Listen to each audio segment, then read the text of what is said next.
श्री शिवाय नमस्तुभयम। दोस्तों, आप सभी लोग जानते हैं कि 25 अक्टूबर 2024 यानी शुक्रवार को पड़ रही है कार्तिक महीने की नवमी तिथि। और दोस्तों, यह वह नवमी तिथि है जो कार्तिक महीने में पड़ने वाली सबसे बड़ी तिथि है, क्योंकि यह शुक्रवार के दिन पड़ रही है और इसका बहुत ही बड़ा और विशेष महत्व होता है। पूज्य गुरु जी ने कहा है कि अगर कभी भी मौका लग जाए और कार्तिक महीने की शुक्रवार नवमी तिथि को पड़ जाए तो आप लोगों को एक चुटकी हल्दी वाला उपाय तो अवश्य ही करना चाहिए। इन दोनों का संयोग बहुत कम आता है और इसी के साथ में गुरुजी ने अपनी शिव पुराण कथा में बताया है कि इस दिन आपको एक चुटकी हल्दी वाला उपाय तो आपको अवश्य ही करना चाहिए, क्योंकि ऐसा दिन पूरे साल में सिर्फ एक ही बार आता है। और दोस्तों, आप सभी लोग जानते हो कि शुक्रवार नवमी तिथि का अगर सबसे बड़ा कोई उपाय है तो एक चुटकी हल्दी वाला उपाय है।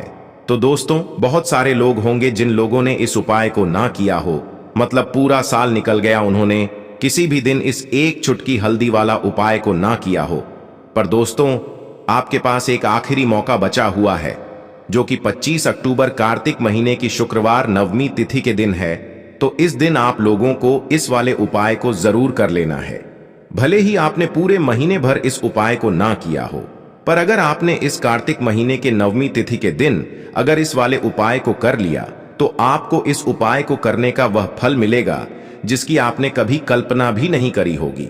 इसीलिए आप लोग इस वाले उपाय को एक बार जरूर कर लेना है, ताकि आप लोगों के हाथ से यह मौका ना जा सके और आपको इस उपाय को करने का फल मिल सके। दोस्तों, यह उपाय पंडित जी ने अपनी अभी की ही श्री शिव महापुराण की कथा में बताया है, जिस उपाय को आज हम आपको बहुत अच्छे से समझाने वाले हैं। इस वीडियो को देखने के बाद इस उपाय को समझने के लिए आपको कोई और वीडियो को देखने की जरूरत नहीं पड़ेगी। तो चलिए दोस्तों, उपाय को शुरू करते हैं। देखिए, यह इस कार्तिक महीने के नवमी तिथि के दिन यह इतना खास होता है, इतना महत्वपूर्ण होता है। देखा गया है कभी कभी बड़े बड़े पूजा पाठ अनुष्ठान से जो मनोकामना पूर्ण नहीं होते, वह कार्तिक महीने के शुक्रवार नवमी तिथि के दिन एक छोटे से उपाय करने से ही आपकी मनोकामना पूर्ण हो जाती है। और बहुत सारे लोगों ने इस उपाय को किया भी है और उनको इस उपाय को करने का फल भी जरूर मिला है। अगर आप लोग भी इस उपाय को करना चाहते हैं तो आप इस उपाय को पहले अच्छे से समझ लेना, सुन लेना, उसके बाद करना। आपको इस उपाय का फल जरूर मिलेगा और इस उपाय को कर लेने से आपके घर में चाहे किसी भी प्रकार की दुख और समस्या क्यों ना चल रही हो, आपको उसका कारण भी नहीं पता है कि भाई यह समस्या किस कारण से चल रही है। उसका कुछ भी कारण हो सकता है, जैसे पितृदोष हो सकता है या किसी भी तरह का मंगल दोष भी हो सकता है। तो इस दिन आप लोगों को यह वाला उपाय कर लेना है। ये एक ऐसा उपाय है जिस उपाय को अगर किसी विशेष दिन पर किया जाए तो भाई उस विशेष दिन का जो है वह तो हमें मिलता ही मिलता है। पर हमने उस दिन पर इस उपाय को किया है तो हमें उससे भी बड़ा फल मिलता है और फल बहुत जल्दी मिलता है, क्योंकि आप इस उपाय को बहुत ही बड़े और विशेष दिन पर कर रहे हो। तो चलिए अब उपाय के बारे में बात करते हैं, लेकिन उससे पहले आप लोगों को यह जानना आवश्यक है कि आखिर यह उपाय किस समय करना है, किसको करना है और कैसे करना है। तो चलिए हम आगे आपको वीडियो में एक एक करके बता देते हैं। लेकिन उससे पहले अगर आप लोग हमारे चैनल पर पहली बार आए हैं या फिर मेरी आवाज आज पहली बार सुन रहे हैं तो हमारे चैनल को सब्सक्राइब जरूर कर लेना और इस वीडियो को लाइक करके कमेंट बॉक्स में श्री शिवाय नमस्तुभ्यम ओम नमः शिवाय जरूर टाइप कर देना। तो दोस्तों, इस एक चुटकी हल्दी वाला उपाय को हमें इस शुक्रवार नवमी तिथि के दिन कैसे करना है, किसको करना है, किस समय करना है और कहां पर करना है, यह सारे सवालों के जवाब आपको इस वीडियो में मिल जाएंगे। और जो ये वीडियो देखेगा भाई, उसको एक चुटकी हल्दी वाला उपाय जरूर करना चाहिए, क्योंकि इस दिन हल्दी के भी बहुत ही बड़ा और विशेष महत्व होता है। और जब बात आ जाए एक चुटकी हल्दी की तो यह सोने पर सुहागा वाली बात हो जाती है और यह एक बहुत ही बड़ा उपाय हो जाता है इस शुक्रवार नवमी तिथि का। तो अब दोस्तों, इस एक चुटकी हल्दी वाला उपाय को आखिर करना किसको है, सबसे पहले हम लोग वह बात जान लेते हैं। तो देखो, घर की जो बड़ी माताएं बहनें होती हैं, उन माताओं बहनों में से कोई भी एक बड़ी माता बहन इस वाले उपाय को कर सकती है। और दोस्तों, अगर आप चाहे तो अपने घर में से सभी सदस्यों को भी इस उपाय को करवा सकते हैं। अगर किसी व्यक्ति की खुद की कोई मनोकामना है, खुद की कोई दुख और परेशानी है जो कि वह अपने लिए ही करना चाहता है, इस वाले उपाय को तो वह खुद अपने लिए भी कर सकता है।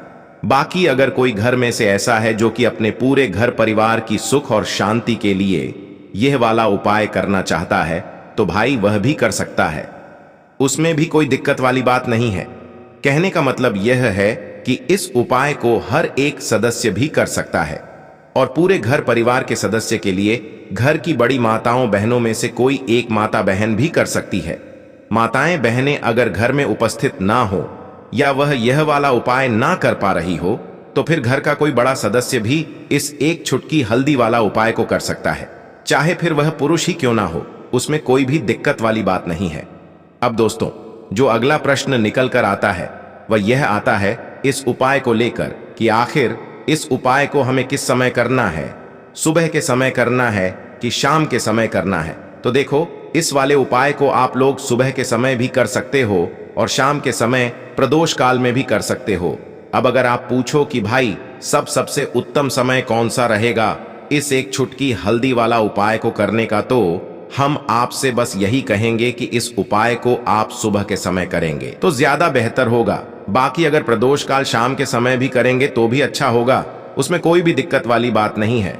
तो अब दोस्तों, जो अगली सबसे बड़ी और महत्वपूर्ण बात आती है वह यह आती है कि सुबह अगर हम उपाय को करेंगे तो हमें कितने बजे से लेकर कितने बजे तक के बीच में करना है, और शाम के समय प्रदोष काल में करेंगे तो हमें कितने बजे से लेकर कितने बजे के बीच में करना है। तो देखो, सुबह जितनी जल्दी हो सके आप उपाय को करने की कोशिश करना। बाकी अगर किसी कारणवश लेट भी हो जाओ, थोड़ी देर भी हो जाए, तो 10 या 11 बजे तक भी आप उपाय कर लेना, पर 12 बजे से ज्यादा देरी ना हो, ठीक है? इस बात का ध्यान रखना। उसके बाद में दोस्तों, अगर शाम के समय प्रदोष काल की बात करें, प्रदोष काल का जो समय होता है वो शाम के 6 बजे से शुरू हो जाता है। मतलब शाम के 6 बजे से लेकर 7 बजे के बीच का जो समय होता है, यह समय प्रदोष काल का समय होता है। तो आप इस उपाय को 7 या 8 बजे के बीच में भी कर सकते हो। मतलब शाम के 6 बजे से रात 8 बजे के बीच में आप कभी भी इस वाले उपाय को कर सकते हो, उसमें कोई भी दिक्कत वाली बात नहीं है।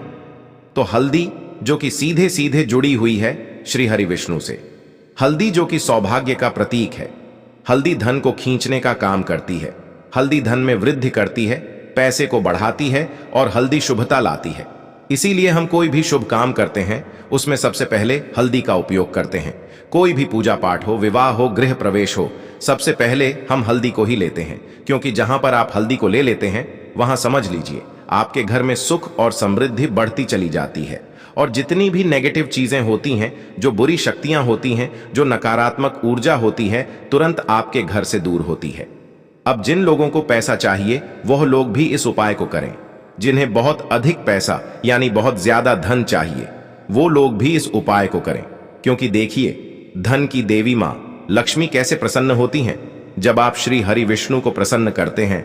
बहुत सारे लोग हैं जो उपाय करते हैं, है ना, लेकिन श्री हरि विष्णु को प्रसन्न करने के लिए उपाय नहीं करते हैं। मां लक्ष्मी से जुड़े हुए बहुत से उपाय करते हैं, लेकिन मां लक्ष्मी तो तभी प्रसन्न होती हैं जब श्री हरि विष्णु प्रसन्न होते हैं। अब शुक्रवार नवमी तिथि का यह उपाय ऐसा है कि मां दुर्गा की कृपा भी मिलेगी, श्री हरि विष्णु का आशीर्वाद भी मिलेगा और मां लक्ष्मी की कृपा बरसेगी और फिर आपके घर में होगी धन की वर्षा। मतलब जो तिजोरी है आपकी धन से वो भर जाएगी, बैंक बैलेंस बढ़ता चला जाएगा। और जो लोग कर्जा लेते रहते हैं, है ना, कर्जा कभी ना कभी कोई ना कोई व्यक्ति, हर व्यक्ति नहीं लेता, लेकिन बहुत सारे लोग हैं जो कर्जा किसी ना किसी से ले लेते हैं, ठीक है ना। जरूरत ही ऐसी पड़ जाती है कि कर्जा लेना पड़ जाता है, और कभी कभी तो उस कर्जे में इतना फंस जाते हैं कि बाहर निकलना मुश्किल होता है। कोई रास्ता नजर नहीं आता है कि कैसे इस कर्जे से बाहर निकलें, कैसे जीवन के दुखों का अंत करें। अब ऐसा समझ लीजिए कि जब आपकी कोई नहीं सुनता है ना, तब मां सुनती है, मां लक्ष्मी सुनती है, तो मां लक्ष्मी से जुड़ा उपाय भी आपको बताएंगे, और हल्दी वाला उपाय करना है यह भी आपको वीडियो में बताएंगे। चलिए बात कर लेते हैं, एक छुटकी हल्दी वाला उपाय करना है। अच्छा, शुक्रवार नवमी तिथि में यह उपाय कब करना है किस समय करना है। सुबह में भी कर सकते हो और शाम के समय में भी कर सकते हो। अब देखिए, आपको यहाँ पर आटे का एक दीपक बनाना है। आटे के अंदर ही थोड़ी सी पिसी हुई हल्दी डाल देंगे और आटे का, गेहूं के आटे का दीपक तैयार कर लेंगे। आप देखेंगे जब उसमें एक चुटकी पिसी हुई हल्दी डालेंगे ना, तो उसका रंग, आटे का जो रंग है वो हल्का पीला हो जाएगा। अब इस दीपक के अंदर दीपक का शेप दे देंगे आटे को और दीपक तैयार कर लेंगे। अब इसी दीपक के अंदर शुद्ध देसी घी भरना है, गोल बाती लगानी है।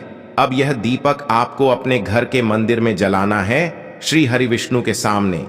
अब देखिए, जो लोग दीपक आटे का नहीं बना पाते हैं वह मिट्टी का दीपक भी ले सकते हैं। उसके अंदर आपको एक छिटकी पिसी हुई हल्दी अलग से डाल देनी है और यह दीपक घर के मंदिर में जलाना है।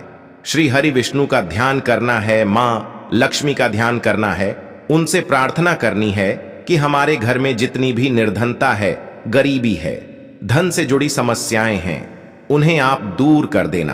तो शुक्रवार नवमी तिथि में एक बार यह उपाय करके देखिए और फिर देखिए आपके जीवन में कैसे कैसे चमत्कार होते हैं। बहुत ही विशेष और बहुत ही लाभकारी उपाय है, क्योंकि हल्दी ना सिर्फ आपके घर में पैसे को बढ़ाने का काम करेगी, बल्कि कि बहुत तेजी से धन को लाने का काम करेगी। मतलब धन में वृद्धि होती चली जाएगी, पैसा बहुत तेजी के साथ आपका बढ़ता चला जाएगा। साथ ही साथ घर में कभी बीमारियां प्रवेश नहीं करेंगी, क्योंकि जहां पर दीपक में हल्दी ले ली जाती है ना, वहां कभी नेगेटिव ऊर्जा नहीं रुकती है और नजर दोष से भी ऐसा घर बचा रहता है और घर में बीमारियां नहीं आती हैं। चलिए बात कर लेते हैं हल्दी से ही जुड़े दूसरे उपाय की, जो कि आपको आपके भाग्य का साथ दिलाएगी। देखिए, हल्दी जो है ना, यह बहुत चमत्कारी है। हालांकि ये आपकी रसोई घर में आपको बहुत आसानी से मिल जाएगी, आपके किचन में रखी होगी, है ना, लेकिन इसके कितने बड़े बड़े उपाय हैं ये बहुत कम लोग जानते हैं। अब देखिए, हल्दी का जो दूसरा उपाय आपको बताएंगे ना, इस उपाय को करने से जिन लोगों के भाग्य में भाग्य का साथ नहीं लिखा है, मतलब भाग्य में दुख लिखे हैं, कष्ट लिखे हैं, ठोकरें खाना लिखा है ना, उनके जीवन की ठोकरें भी दूर हो जाएंगी, क्योंकि यह हल्दी का उपाय ही इतना चमत्कारी है ना। शुक्रवार में जो कर लेता है, ऐसा समझ लीजिए कि हर चीज उसे जीवन में आसानी से मिलती है, सुख भी मिलता है, धन भी मिलता है। और जिसके बारे में आपने सोच रखा है ना कि मुझे तो यह चीज मिलने वाली नहीं है ना, मेरे तो भाग्य में दुख लिखे हैं, तो ऐसा समझ लीजिए भाग्य के लिखे दुख भी बदल जाते हैं जब हल्दी का यह उपाय आप करते हैं। और उपाय इतना सरल है कि करने के लिए आपको इसमें ज्यादा कुछ नहीं लेना है, सिर्फ और सिर्फ आपको यहां पर लेनी है एक चुटकी पिसी हुई हल्दी। अब अगर पाउडर के फॉर्म में है, मतलब पीसी हुई हल्दी का चूरा है, तो वो ले लें। गांठ वाली साबुत हल्दी है तो पीस कर उसका पाउडर बना लें। अब ये एक चुटकी हल्दी आपको सबसे पहले तो जल में डालकर स्नान करना है, ठीक है ना। हल्दी वाले पानी से आपको नहाना है, इससे आपको आपके भाग्य का साथ मिलेगा और भाग्य में लिखे हुए दुख, कष्ट, तकलीफें सब कुछ आपके जीवन से दूर हो जाएंगी। तो देखिए, पहले तो इतना उपाय करना है। अब जो हल्दी का चूरा आपने लिया है, हल्दी का पाउडर लिया है, जो थोड़ा सा आप क्या करेंगे, उसमें थोड़ा सा जल डाल देंगे, शुद्ध जल, और इसका गाढ़ा गाढ़ा पेस्ट बना लेंगे, ठीक है ना। अब आपको क्या करना है, हल्दी से स्वास्तिक का निर्माण करना है। तो अपने घर के मंदिर में हल्दी का एक छोटा सा स्वास्तिक बनाएंगे और फिर शुक्रवार नवमी तिथि में इस स्वास्तिक की आपको पूजा करनी है, ठीक है ना। इसके बाद आपको क्या करना है कि हल्दी का स्वास्तिक बनाने के बाद जब आप पूजा कर लेंगे, उसी हल्दी में से आपको थोड़ा सा तिलक अपने माँ माथे पर करना है, थोड़ी सी हल्दी आपको अपनी नाभि पर लगानी है, ठीक है ना। थोड़ा सा तिलक माथे पर, यानी छोटा सा तिलक माथे पर करेंगे और छोटा सा तिलक अपनी नाभि पर लगाएंगे। शुक्रवार नवमी तिथि में यह उपाय कर लीजिए कि हल्दी वाले जल से नहा लीजिए, हल्दी का एक स्वास्तिक बना दीजिए और हल्दी का तिलक कर लीजिए। फिर देखिए कि जीवन में कैसे कैसे चमत्कार होते हैं और क्या क्या आपको मिलता है। मतलब जो सोचा भी नहीं होगा ना, वो भी मिल जाएगा, क्योंकि उपाय ही इतना उत्तम है। स्वास्तिक आपको बता दें, कोई साधारण चिन्ह नहीं है। स्वास्तिक भगवान गणेश का रूप है। स्वास्तिक शक्ति, सौभाग्य, समृद्धि का प्रतीक है। अब देखिए, भगवान गणेश से जुड़ा हुआ यह उपाय है और भगवान गणेश से जुड़ा हुआ है स्वास्तिक, तो कभी भी आपके जीवन में कोई विघ्न नहीं आने देंगे। भगवान गणपति, मतलब आपके कार्य में अगर कोई रुकावट आती है, काम बनता हुआ भी बिगड़ जाता है, बार बार काम में अड़चन आ रही है, कोई काम ऐसा है जो बार बार बिगड़ रहा है, बनता ही नहीं है, तब तो यह उपाय आपके लिए बहुत ही लाभकारी है। स्वास्थिक का निर्माण शुक्रवार नवमी तिथि में जरूर करिएगा। चलिए अब बात कर लेते हैं अपने लास्ट उपाय की, और लास्ट उपाय है आपके घर में स्थिर लक्ष्मी के वास के लिए। देखिए, अगर आप चाहते हैं ना कि धन की देवी मां लक्ष्मी घर में तो आए, लेकिन घर को छोड़कर ना जाएं, कभी भी ना जाएं, हमेशा आपके घर में रहे और आपके घर में धन की वर्षा होती रहे, पीढ़ी दर पीढ़ी आपका धन बढ़ता रहे। तो एक छोटा सा उपाय है, शुक्रवार नवमी तिथि में इसे जरूर करिएगा। तो तुलसी का पौधा अगर घर में है तो बहुत उत्तम है। अगर तुलसी जी का पौधा नहीं है तब भी यह उपाय आप कर सकते हैं। आपको यहां पर एक गोल बाती का दीपक तैयार करना है, एक छुटकी पिसी हुई हल्दी इसके अंदर डालनी है और यह दीपक आपको लगाना है अपने घर में तुलसी जी के पौधे के पास। अच्छा, जिनके घर में तुलसी जी का पौधा नहीं है वो क्या करेंगे, वो लोग इस दीपक को मंदिर में जाकर भी लगा सकते हैं, जहां पर मंदिर में तुलसी जी का पौधा हो। अगर मंदिर में नहीं जा पा रहे हैं तो घर की जो ईशान कोण होती है, मतलब पूरब और उत्तर के बीच की जो दिशा होती है, इसे ही हम ईशान कोण बोलते हैं। इस दिशा में एक दीपक लगाइए शुक्रवार नवमी तिथि में, और फिर देखिए कैसे आपकी मनोकामना पूरी होती है, कैसे आपके घर में स्थिर लक्ष्मी का वास होता है। तो दोस्तों, यह थे पूज्य गुरुजी द्वारा बताए गए कुछ बहुत ही खास उपाय। अगर आपको जानकारी अच्छी लगी हो तो वीडियो लाइक करिएगा। मिलते हैं फिर एक नए वीडियो के साथ। श्री शिवाय नमोस्तुभयम।